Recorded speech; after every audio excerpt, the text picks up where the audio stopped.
Hello, Shaun Attwood here, activist in London. Loads of people on YouTube have demanded that we go to the house of Ghislaine Maxwell. So here we are on 44 Kinnerton Street, London, SW1X 8ES. Got all this information out of the unredacted Black Book of Jeffrey Epstein. So there was a court hearing earlier this week and Ghislaine did not attend, a lawyer attended. The big question in the world right now is, where is Madam Maxwell? So we're going to knock on the door and see if anyone will come out and give us a response.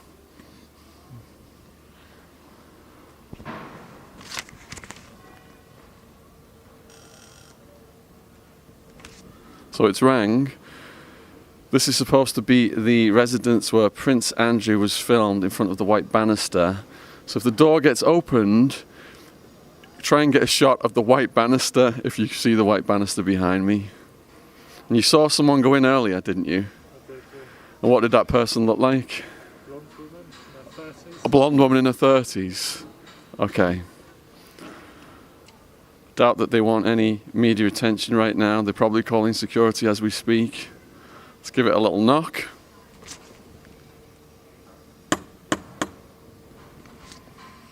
So we know somebody's inside, but for obvious reasons, nobody's answering today. Well, let's go back to the other side of the street. Let's see if this gentleman I met in the pub, we're outside of the Nag's Head, which also is in the Little Black Book of Epstein. And we've got some phone numbers here for the house. Oh, hello. Come over. Yes, we are looking to interview Ghislaine Maxwell. Is anyone here by that name? Can you come around this side, James, to get the banister? No, I'm sorry, I'm cleaner. You're the cleaner. Have you got the banister, the white banister? Can you see it's there? Do you know when Ghislaine will be home? You got to come round behind me, James, to get the white banister. No. You can't, you don't know when she'll be home. And do you know any way to get in contact with her? No. Okay, and you're just a cleaner then. Yeah. All right, well, thank you very much for your help. Are we allowed to film inside? No, I don't promise because they don't tell me nothing about this, that's why. Okay. All right, well, thank you very much for your help. Yes, cheers. Did you get the white banister? I did, yeah. Yes! Congratulations. We now have concrete proof. There has been tumultuous speculation on the internet whether this house was or was not the house with the white banister. Now we've come here today, we've had somebody answer the door, and it is absolutely confirmed that this is the house with the white banister in the photo behind Prince Andrew that has been circulating widely online. So we do have some other numbers for Ghislaine. I'm going to try calling them now on speakerphone and seeing if we can get any responses. Let's see. These are from the unredacted Little Black Book of Jeffrey Epstein. 07714236573. That looks like a mobile phone. Oh, that one has definitely been disconnected. So we're going to try another number here. Let me go back to the pad. 07785 771 Let's see if we can get any result here. Get it on speaker. Messaging service. The person you are calling is unable to take. So this number is still active, but it's gone through to a messaging service. Yes, we're trying to get a hold of Ghislaine Maxwell to do an interview. If you could please call us back on this number, we would appreciate it. Thank you. So to those not familiar with Ghislaine, I'll give you a bit more information.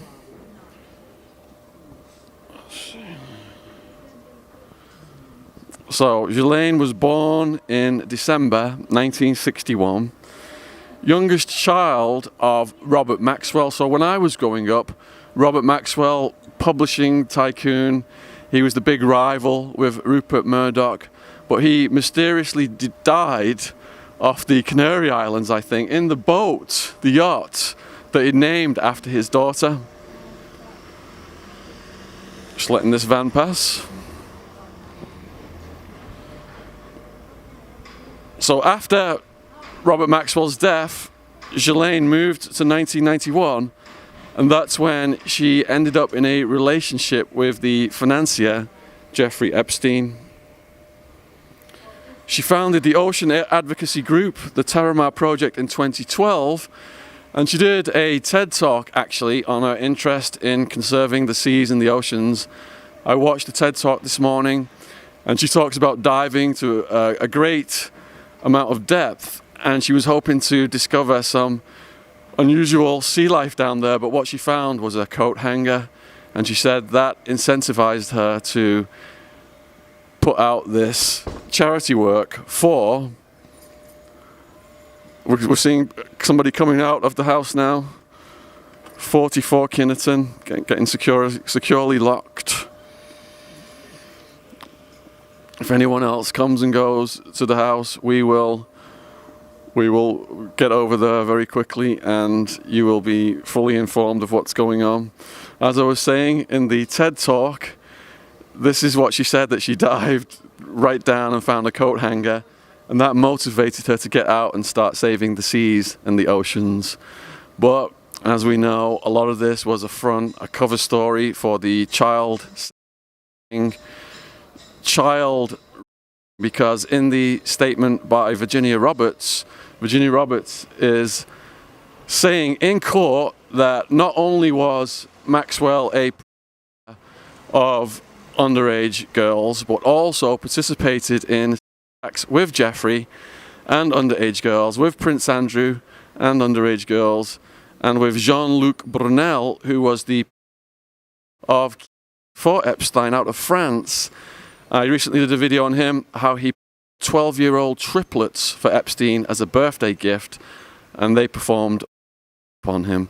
So these are the levels of depravity this circle was, the kind of activity that they were getting up to. Anyway, back to the early life of Ghislaine.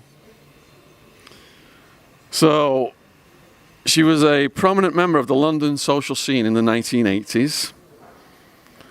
She founded a women's club named after the original Kit Kat Club, was a director of the Oxford United Football Club.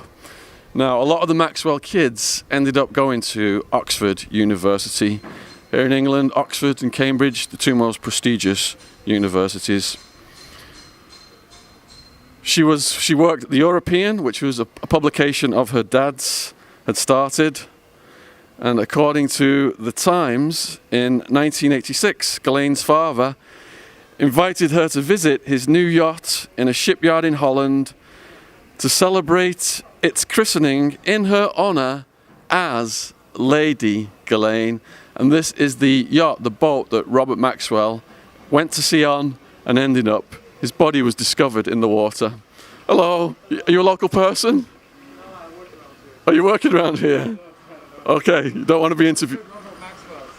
Yeah, this is the house right behind me. This is his daughter's house. 44. Yeah, where Prince Andrew was filmed, with his arm around the girl. The cleaner just opened the door, and we wanted to see if the actual banister was there, the white banister, and it's right in there. That's the house. Yeah. All right, cheers. So this is the boat that he named in honor of his daughter, and this was the boat that his body was found at sea. Maxwell was reported to have spent a large amount of time in the late 1980s aboard her father's yacht, which was equipped with a jacuzzi, a sauna, a gym, and a private disco. So I was recently in Turkey, and I saw that yacht, the Flying Fox, cost almost $500 million to make this yacht. And it starts at 400 million, is it 400 million? 4 million. 4 million a week, I think it was, to stay on this thing.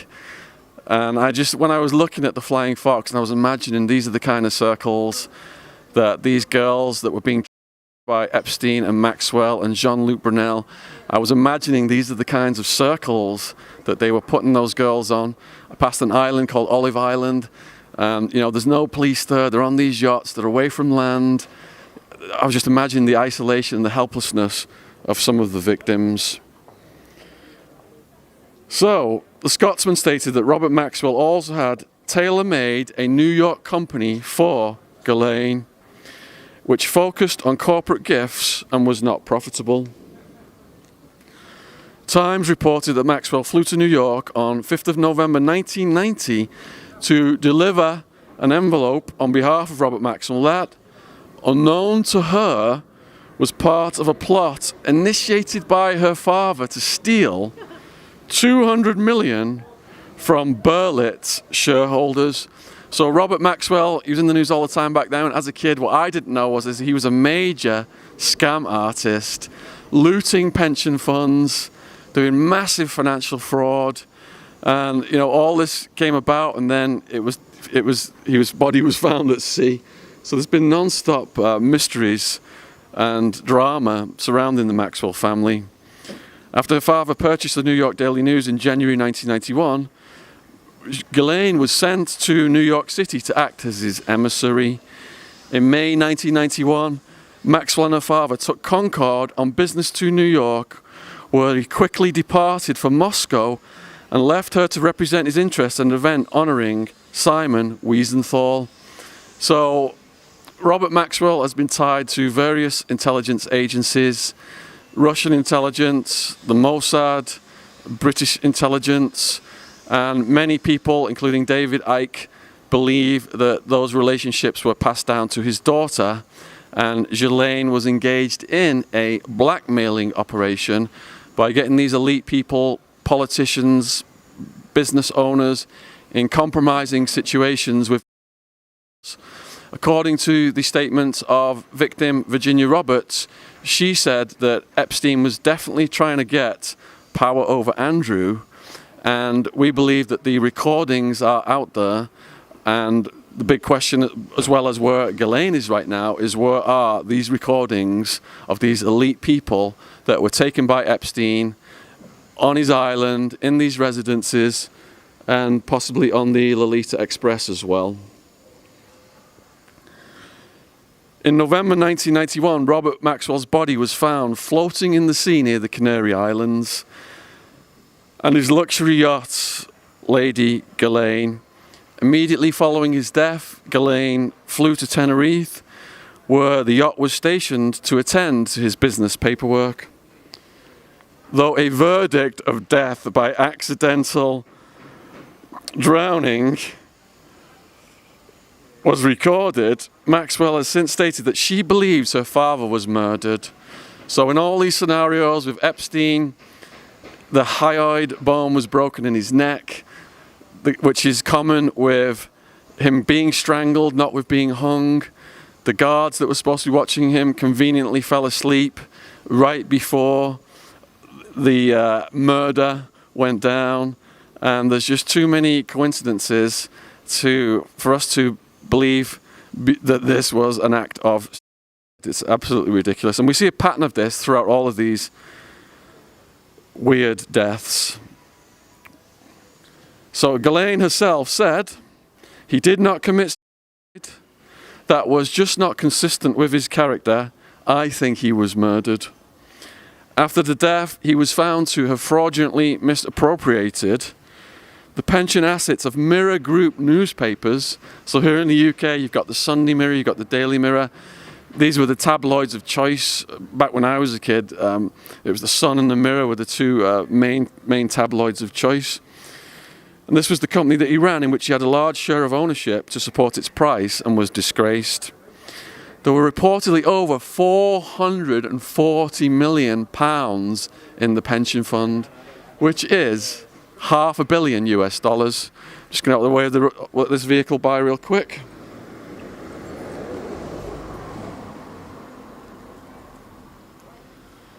Which left this debt then, this $500 million. Oh, we've got one of the neighbours at 46 Kinnison right now, going in.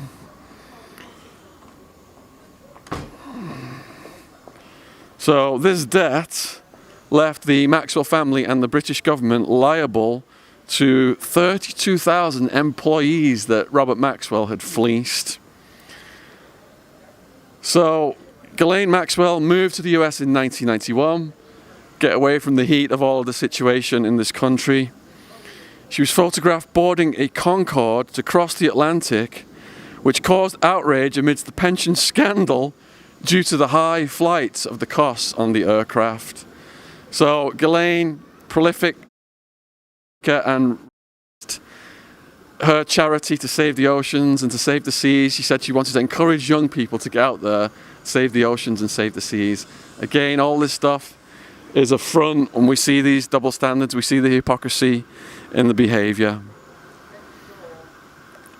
She reportedly receives $80,000 annual legacy from a trust set up by her father.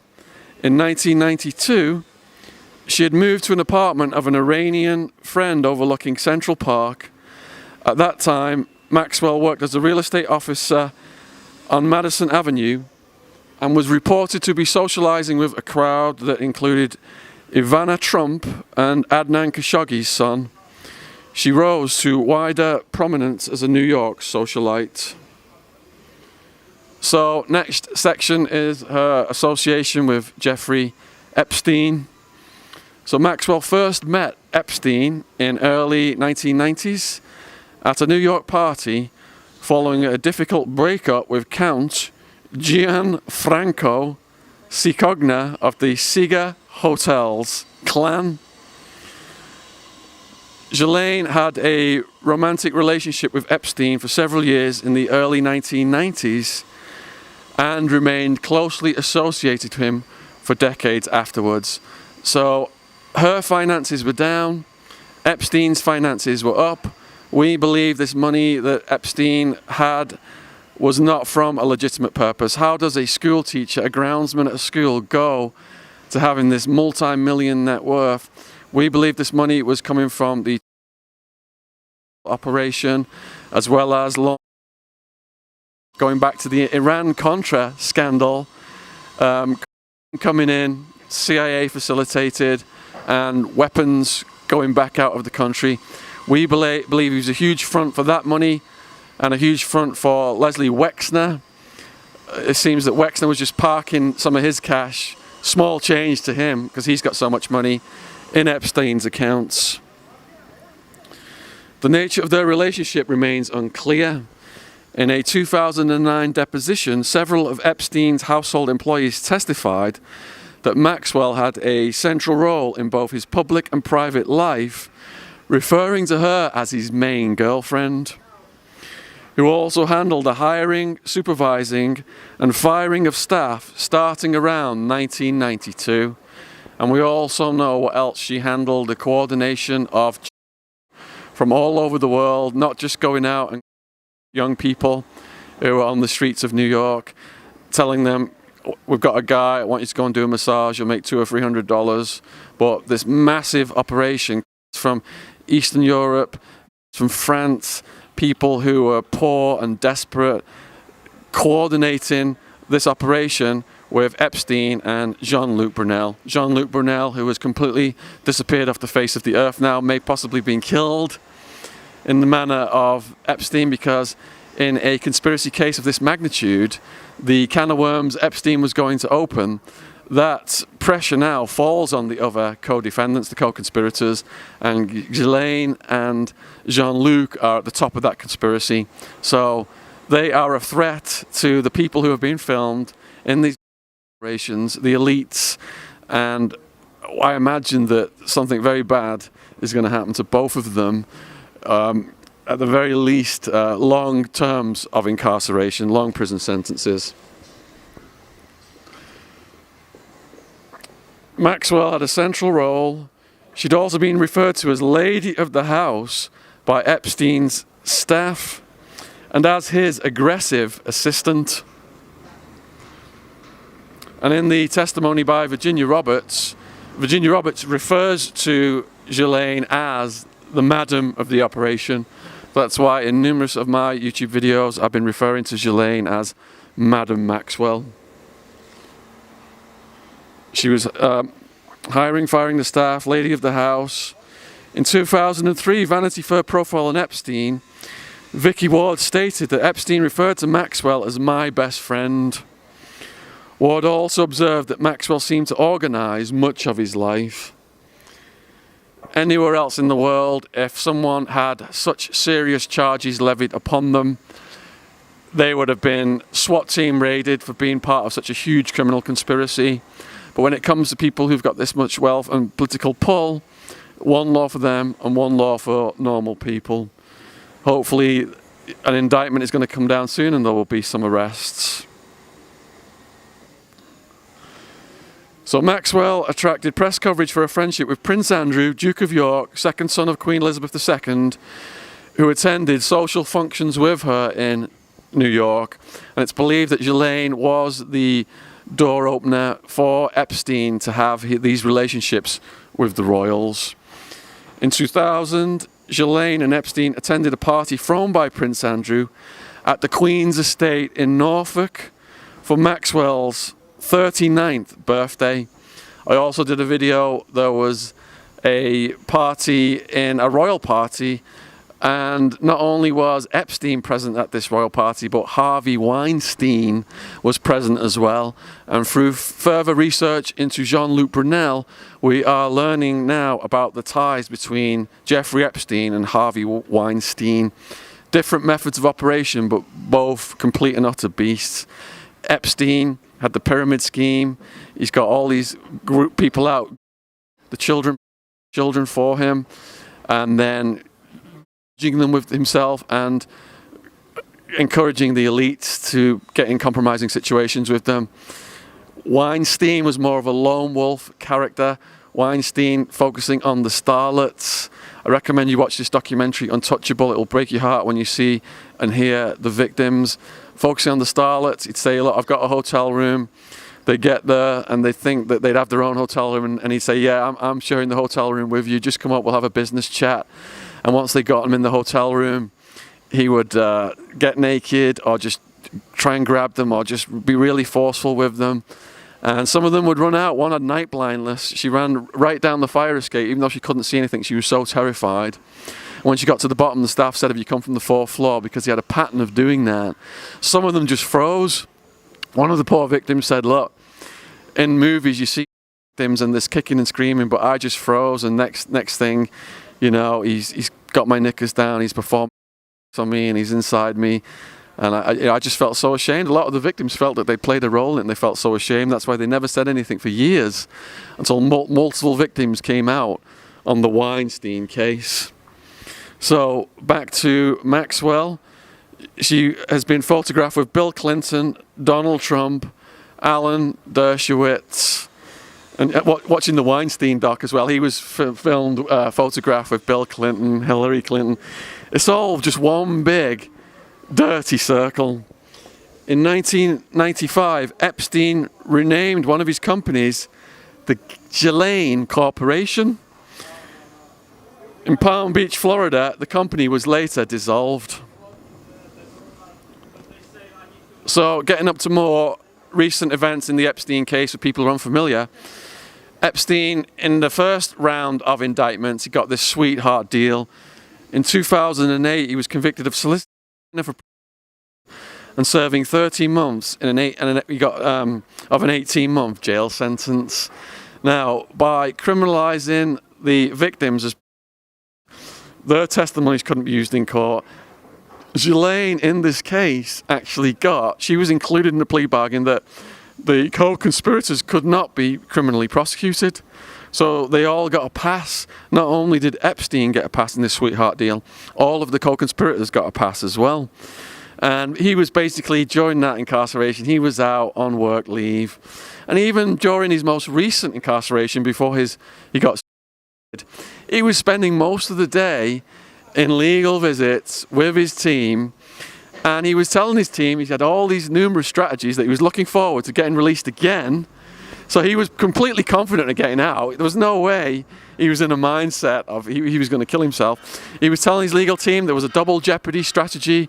He'd already been indicted on these crimes. They can't charge him twice on the same kind of crimes. So it seems that through his confidence, it's highly unlikely that he was going to commit suicide.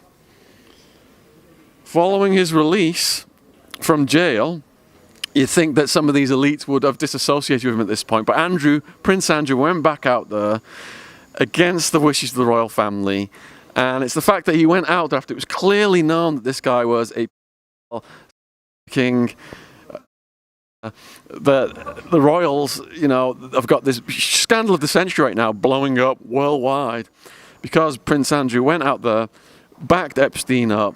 There's a video that's been put online of Prince Andrew peeping out of Epstein's property in New York. A girl is leaving the property. Epstein's on the street. He's got his car. He's got another girl in the car. So saying that he didn't know what was going on, Prince Andrew, is complete and utter BS. So after the first incarceration, Ghislaine continued to attend prominent social functions, even though she and Epstein were no longer seen together publicly.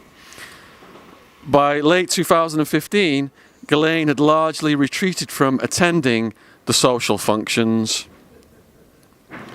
So the next section is the civil cases and accusations.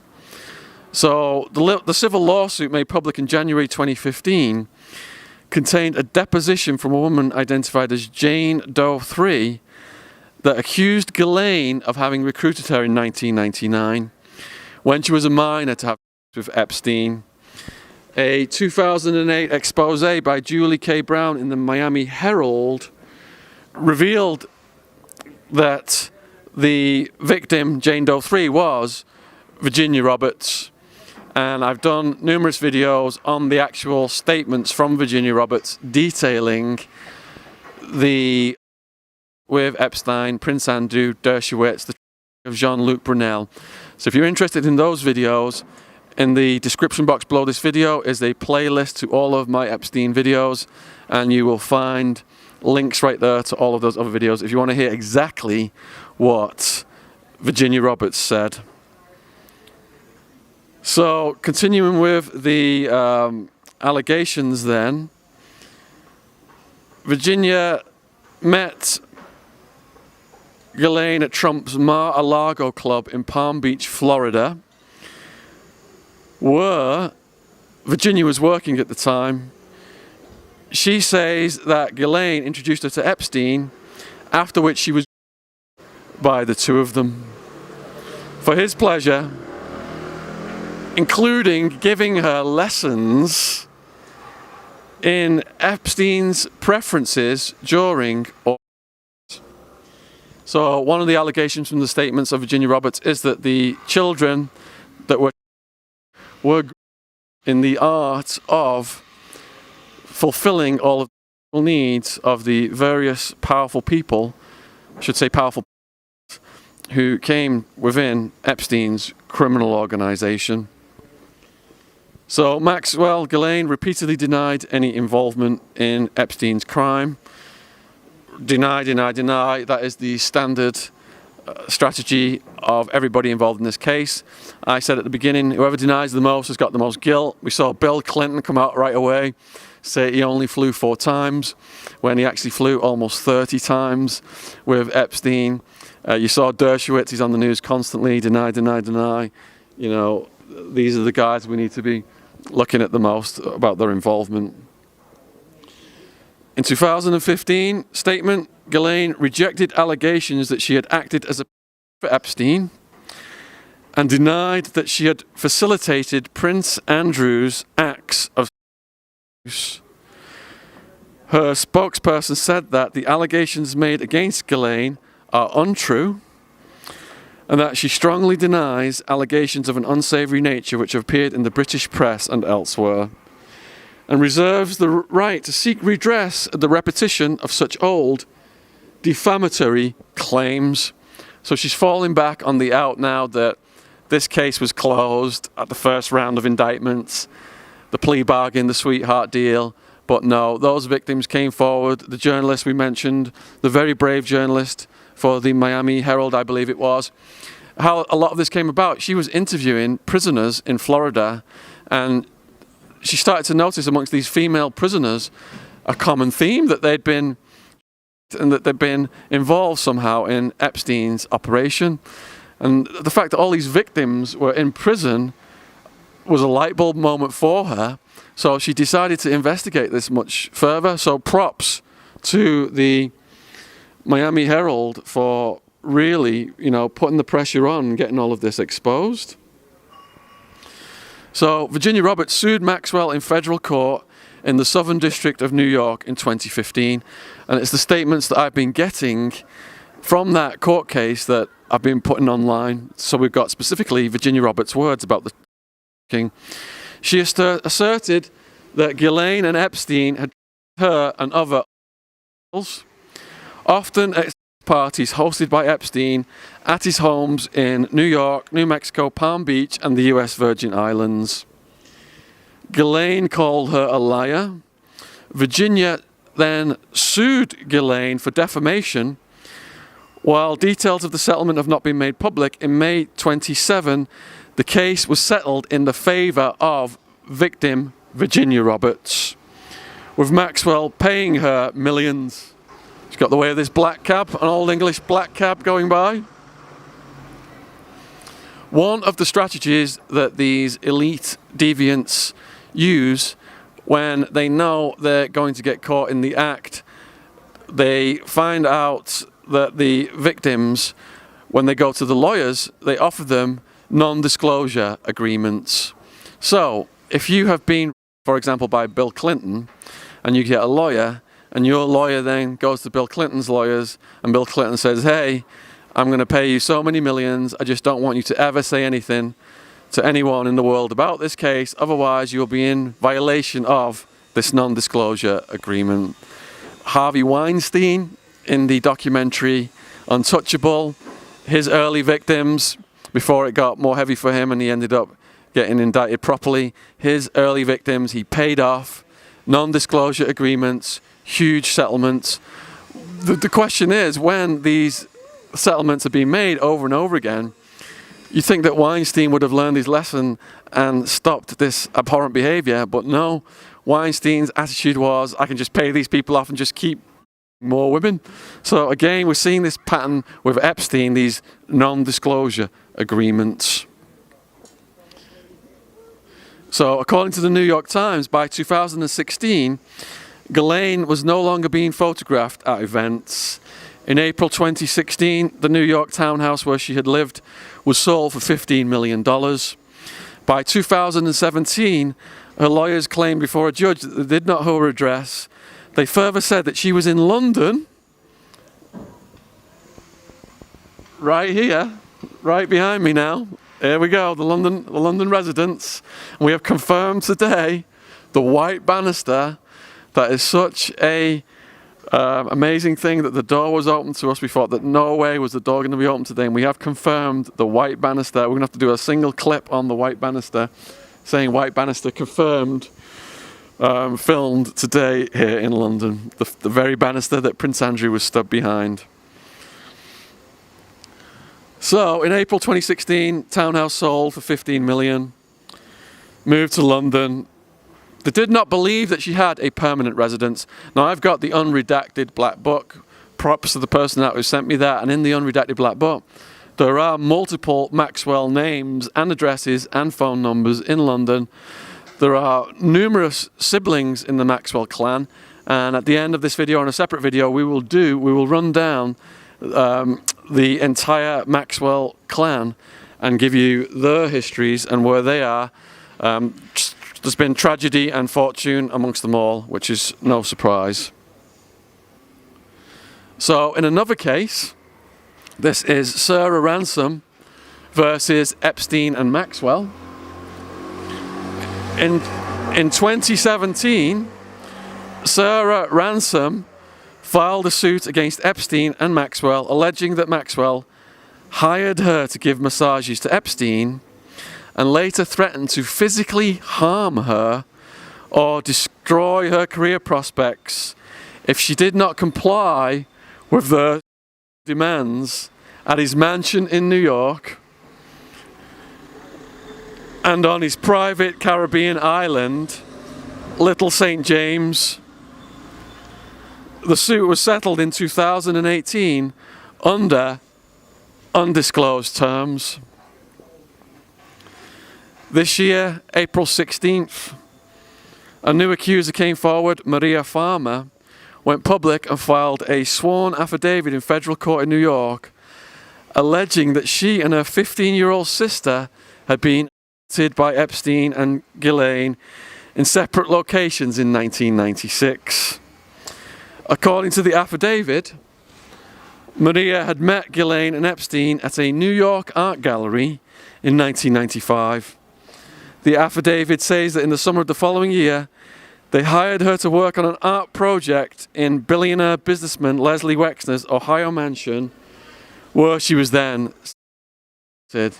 So Leslie Wexner, big owner of Victoria's Secrets, wealth of Wexner, a multiple of the wealth of Epstein, and we believe the money laundering part of the criminal enterprise, Wexner was a major player in that, and Epstein was a much smaller player, the kind of player that Wexner and other bigger players could have snuffed out so he wouldn't open that legal can of worms for the rest of them. But that pressure now is on Ghislaine and also on Jean-Luc Brunel. Thank you. Stopping the traffic here today. So her affidavit also stated that during the same summer, Epstein flew her then 15-year-old sister to his New Mexico property, where he and Ghislaine on a massage table. Going over now to the next lawsuit, we got Priscilla Doe versus the estate of Epstein, 2019. So Ghislaine also named in one of these lawsuits filed in New York on 20th of August 2019. So this is just a couple of weeks ago. The woman filing the suit, Priscilla Doe, claimed that she was recruited in 2006 and trained by Ghislaine with step-by-step instructions on how to provide services for Jeffrey Epstein. So there is a treasure trove of court documents that is yet to be released, and there is a legal wrangle going on right now in the US court system. Apparently in this treasure trove of documents there are hundreds, if not thousands, more names of elite business owners, politicians that could be entangled in this web if the judge makes a decision to release all this documentation. So we're hoping that that will proceed. A first batch of documents were unsealed and released from the earlier defamation suit by Virginia Roberts against Ghislaine. And again, I've done a video on that. If you go in the description box below this video, you'll see the playlist link, the Epstein playlist link to all of the other Epstein videos. I've been reporting on this before the murder, a week or so before the murder. I said that it would happen and predicted that it would be made to look like a suicide in the prison. In terms of Ghislaine and her personal life, this is the next section we're moving into now.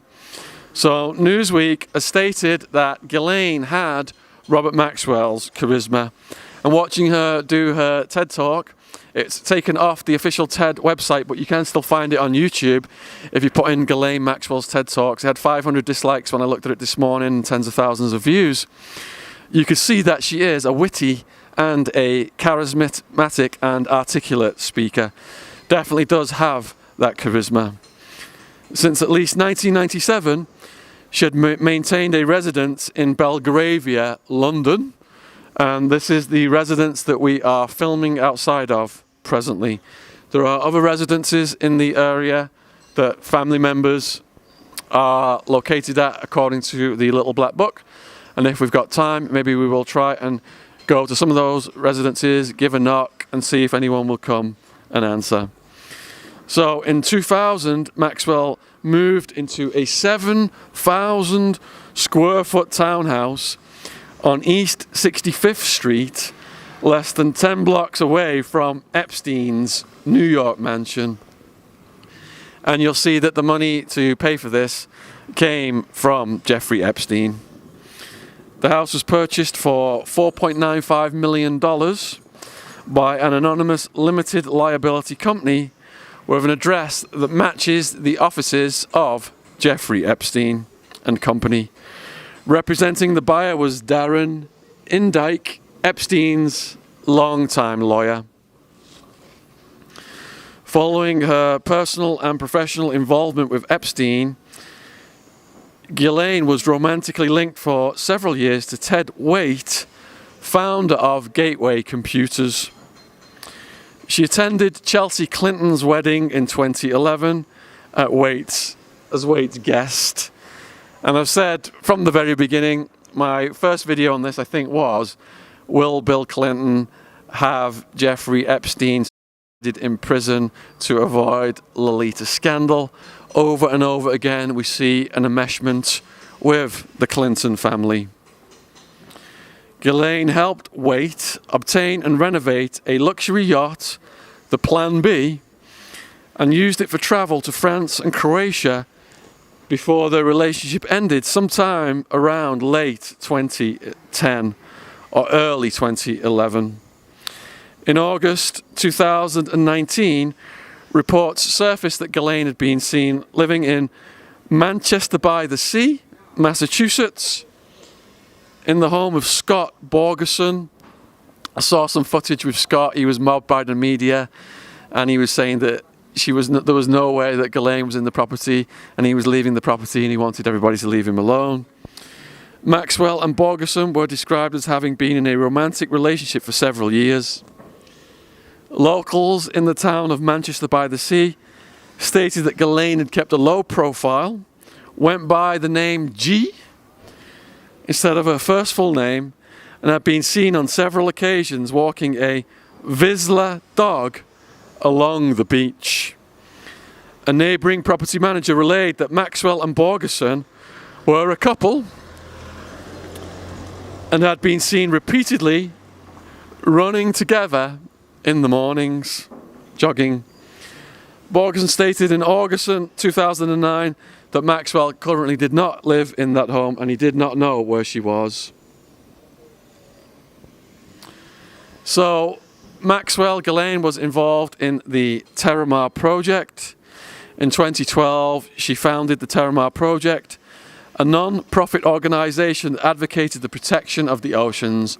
Like I said earlier, she did this deep sea diving, found a coat hanger, and she's claiming that inspired her to want to protect the seas and the oceans.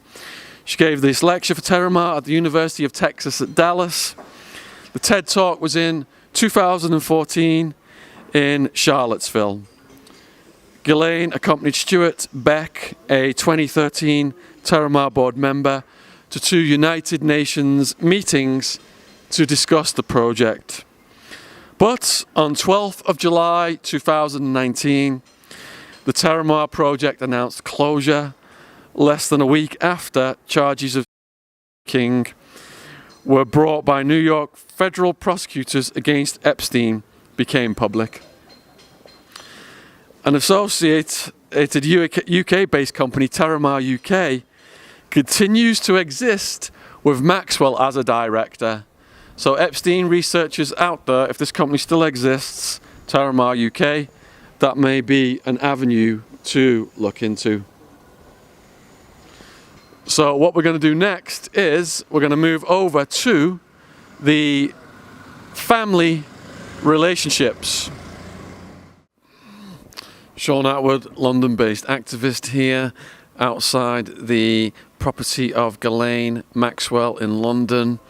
The next section of this video is about the lives of the Maxwell family, what's happened with them over time, really dramatic stuff. If you've missed any of the other sections of the Epstein Ghislaine Maxwell videos, there is a playlist below this video and you can click on all of the other videos and watch them from there in the description box.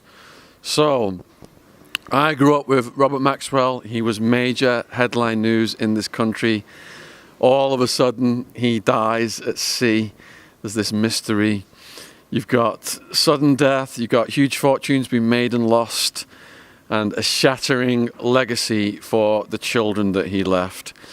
Robert Maxwell himself rose from poverty in Czechoslovakia to become a multi-millionaire. His luxury life was funded, however, by £460 million that he looted from the pension of the Mirror Group.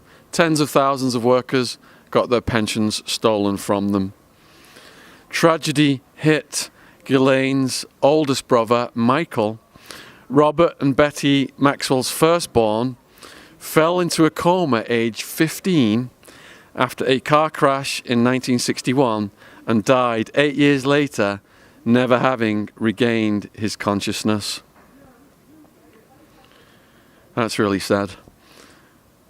The next one was a brilliant scientist who fled to Argentina. This is Philip Maxwell, who's presently 70. He's the second eldest sibling. Philip fled to Argentina to get as far away from his father as possible. What does that tell you about the family?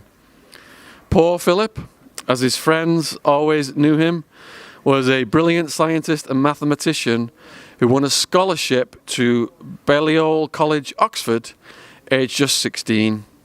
But he so loathed his domineering father that, as soon as he could, Philip fled to Argentina to get as far away from him as possible. The pair fell out irretrievably when he married Nilda, an Argentine, in 1977 against the wishes of his dad. The marriage didn't last long. Nilda moved out, taking their daughter Marcella with her, and the second marriage also failed. Philip was last heard of living in a £65 a week flat in North London, trying to be a writer. The subject, his bullying father.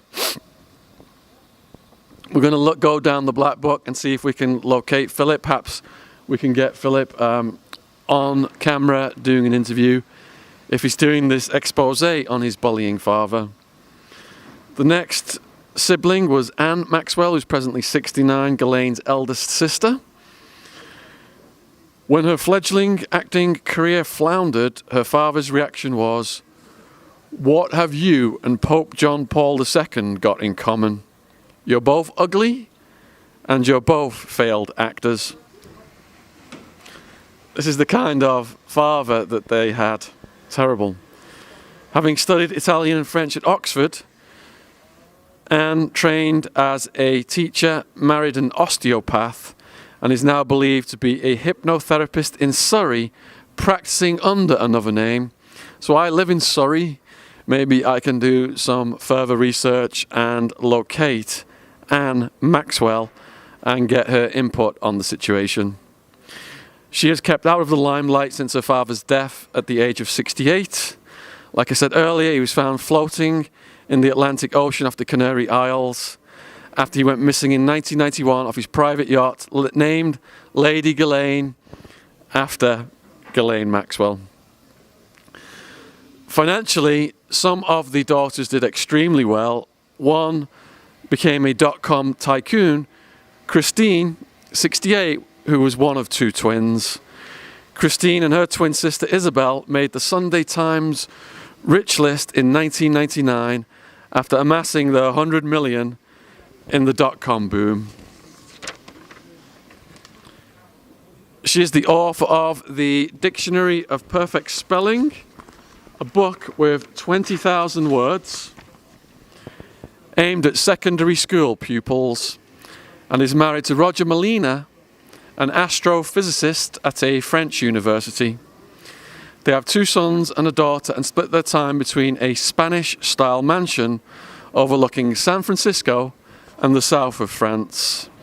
In a rare interview in 1998 about her then role on the Internet Society Board of Trustees, which works for an open, globally connected, secure and trustworthy internet for everyone, she spoke of the years spent in her father's publishing business. "Both of my parents had a strong work ethic, which they instilled in me and my brothers and sisters when we were very young. They also communicated a very clear understanding that advantages always come with responsibilities, that there was no such thing as a free ride." So again, you see this pressure to be a perfectionist and a workaholic on the kids, and it creating this dysfunction.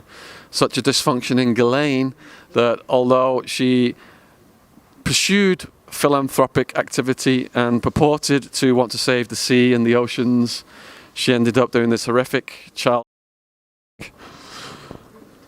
with Jeffrey Epstein and Jean-Luc Brunel as the chief co-conspirators.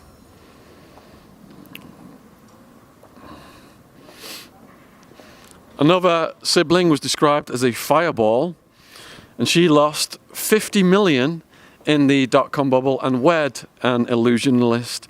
So Isabel and her sister made all this money in the late 1990s when all of the internet stocks were going crazy.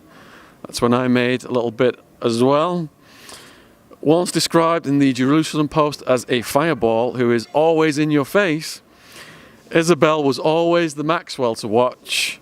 She never wanted to join the family firm, so after graduating from Oxford with a degree in modern languages, we're seeing a theme here that all of the Maxwell kids, most of them went to Oxford for their education. She also did a master's in Edinburgh. She became a TV reporter. In 1981, she moved to California to work in TV before making a film starring rock singer Neil Young. It wasn't E.T., she said, more about a labour of love. But technology was her future. She and Christine, the twins, co-founded one of the earliest internet search engines known as Magellan in 1992. In 1996, they sold it for shares in a rival company, Excite, which rocketed in value, giving the sisters a joint £100 million fortune before dipping again. But despite being worth an estimated 50 million in the 1990s, she was declared bankrupt by 2015. Again, these dramatic ups and downs. She was married twice. Her first husband was US filmmaker Dale Gerasi, with whom she has a son, and then she wed Magellan co-founder David Hayden. Her third husband, illusionist Al Seckel, was once a significant player in the Californian literary, academic and celebrity scene. He was famous for holding parties for the great and good. Jeffrey Epstein was a friend. In 2009, the two men organized a science conference called Mindshift on Epstein's private island, Little St. James. And we know what else was going on that island, the appalling, with Ghislaine not only girls but participating in the acts, according to statements filed in court by Virginia Roberts. Isabel and Seckel married in Malibu in 2017, but their union was never legal as he had forgotten to file the papers to annul the second of 3 previous marriages to Denise Lewis, a former model, who appeared in music videos for Brian Ferry, Elton John, Cliff Richard. And she became an artist specializing in memorial paintings in which the ashes of the deceased are mixed with the pigment. Similarly, Seckel had forgotten to repay countless debts over the years that resulted in endless legal proceedings. So bankruptcy, a tool used by these people. One lawsuit brought by Ensign Consulting Limited, a firm based in the Virgin Islands in the Caribbean, accused both him and Isabel of perpetrating a fraud involving the purchase of antique rare books and the portrait of Sir Isaac Newton painted in 1689.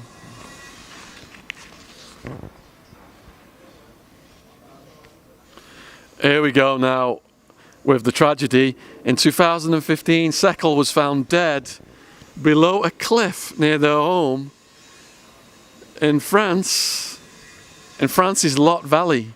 Isabel still lives in the south of France. Oh, another sad one. We had the loss of Karine, the middle sister, who died of leukemia, aged just 3 in 1957. Ian, 62 years old, the Fall Guy brother, whose wife sobbed as he was arrested. So Ian's wife, American former college basketball star Laura Plum, was photographed sobbing while he was arrested. He was taunted mercilessly at home by his father, who ridiculed him in front of his friends who were visiting the home. This is Robert Maxwell now brutalizing his son. When he joined the family business, Ian was compared unfavorably to his younger brother, Kevin.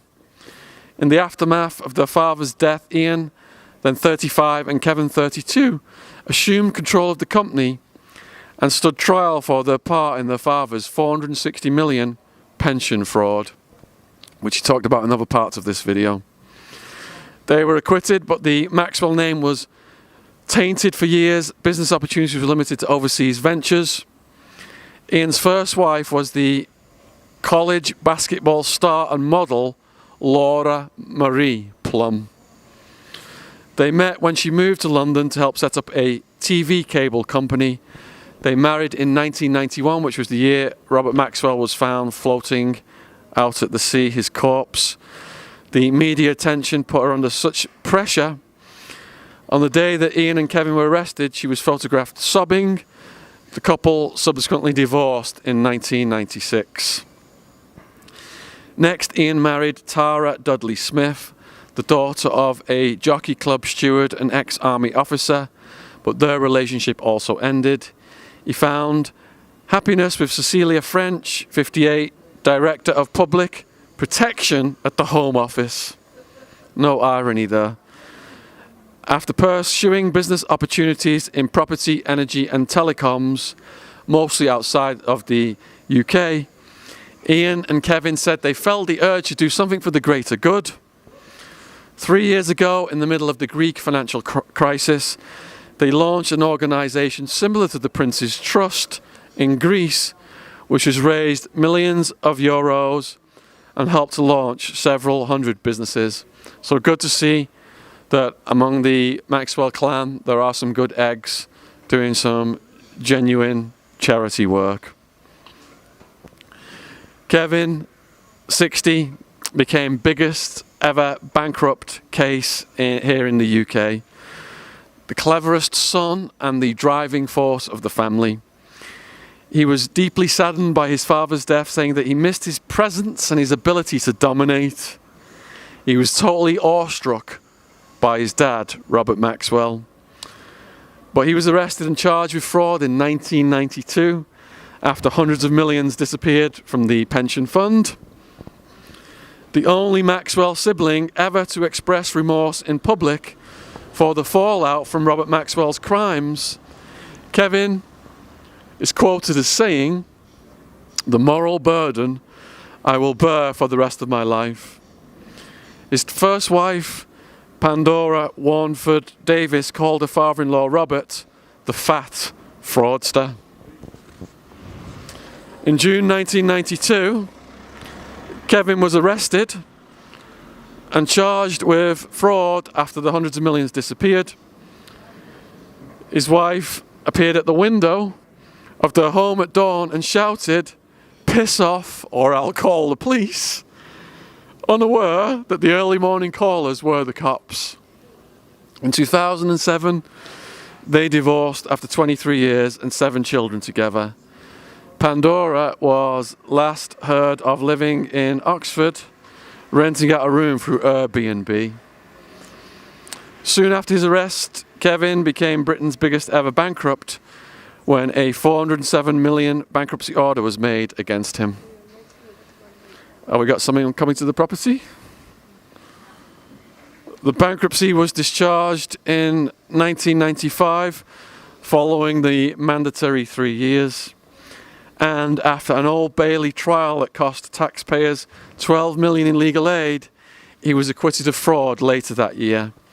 Even though a subsequent Whitehall report concluded he bore a heavy responsibility of what had happened. In 1998, Kevin went on to co-found the media company Telemonde, a US-based commercial vehicle for what he hoped would be the Maxwell comeback story. It was not to be. When Telemonde floated in 1999, Kevin looked on course to becoming a multimillionaire On paper, he owned 7% of the company, worth £16 million, almost $20 million. But by 2001, the company had debts of more than 100 million and failed. He then moved on to high-end commercial property. His venture came tumbling down in 2011 when he was disqualified for being a director for 8 years.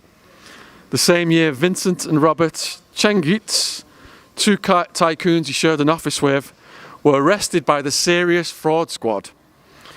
He's working again with Ian in the Greek charitable venture. Robert Maxwell once said, "The thing I'd most like to see invented is a way of teaching children and grown-ups the difference between right and wrong." If you think anything is unusual about that quote, please put it in the comments box below this video. This is Shaun Attwood, London activist outside of Ghislaine Maxwell's house here in London. Appreciate you subscribing to the channel. In the bottom left-hand corner of this video, there is an icon. Subscribe. It doesn't cost anything to subscribe. Appreciate all the love and support from all the followers that we've been having on these Epstein videos. In the description box below this video, there's a link to the Epstein playlist of all the other Epstein videos that I've done. There's links to my popular true crime podcast. Every week I interview someone with a hard-hitting true crime story for 2 hours. Done over 40 interviews now of the True Crime Podcast. There are also hundreds of prison questions answered on my channel on the Prison Questions playlist. My socials are in the description box and also the donation pages. Trying to bring you high quality produced videos, and all these Epstein videos are demonetized right away pretty much by YouTube, but we have managed to sneak a few through.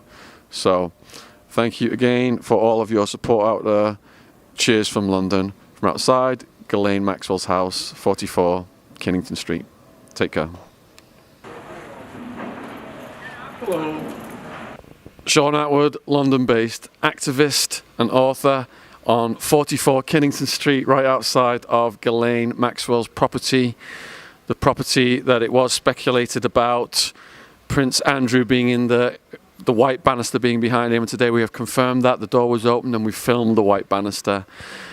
In the black book we have the unredacted copy. We've got all of the names, addresses, phone numbers of the people, and below Ghislaine Maxwell's entry is an entry for the pub opposite the property, which is the Nag's Head, which is the pub that I am outside of now.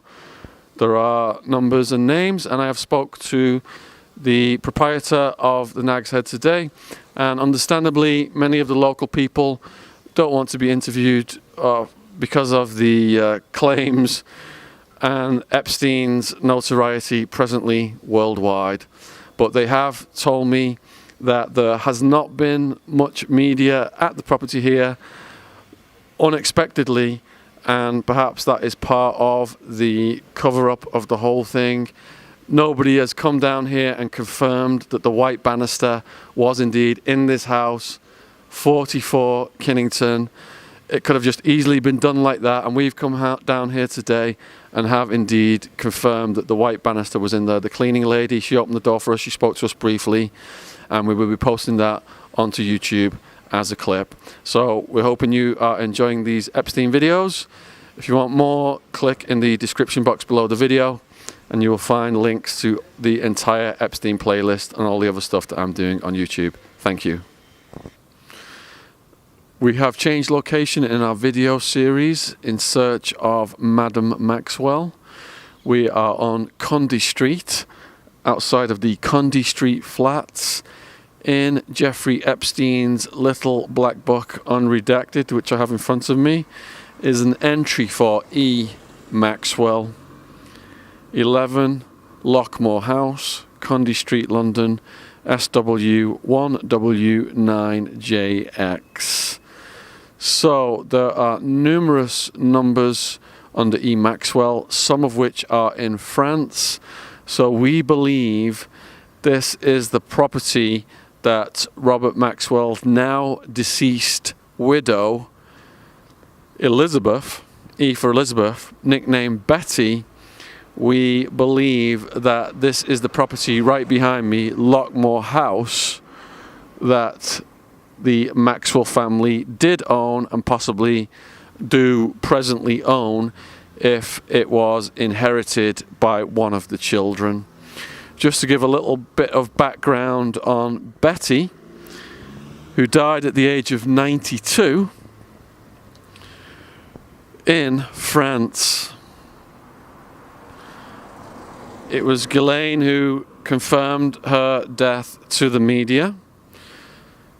So she was married to Robert Maxwell for 46 years until he died. His body was found in 1991 off the Canary Islands. Robert Maxwell, after the looting of the pension scheme at the Mirror Group, $500 million he looted.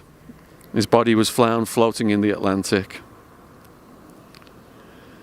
Betty was fiercely loyal to Robert despite his offhand treatment towards her.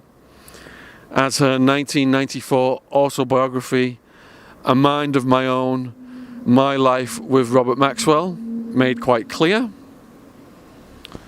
Born in France in 1921, she studied law at Sorbonne and later took a modern languages degree at Oxford before gaining a doctorate in philosophy. So with the numerous children of the Maxwell clan, we've detailed all of the life histories in this video series, and you will see that many of the 9 children went on to study at Oxford University. She'd met Robert in Paris towards the end of the Second World War, and they were married in 1945. Sadly, 2 of the children died young. If you're interested in all the details of the kids, we have a Epstein playlist and the description box below this video. Just click over there. So Betty was not Jewish, as Robert was, but she dedicated her life to researching the Holocaust, during which most of Robert Maxwell's immediate family were slaughtered. He referred to his wife as the keeper of my Jewish soul. Robert was given the equivalent of a state funeral in Israel and buried on the Mount of Olives in Jerusalem. Betty edited 2 books on Holocaust memorial and was an honorary fellow of the Wolf Institute in Cambridge, which promotes the study of relations between Jews, Christians, and Muslims. Betty's family issued a statement which was carried in the Jewish Chronicle, which said, her devoting the rest of her life to work on the Holocaust and to Judeo-Christian dialogue arose out of her a profound need as a Christian to comprehend how such an event as the Holocaust could have happened in Christian Europe in the middle of the 20th century, and then to ensure, through dissemination of the facts and teaching, that it could never happen again. She was survived by 7 children and 13 grandchildren. So, looks like there was a good apple in the Maxwell clan.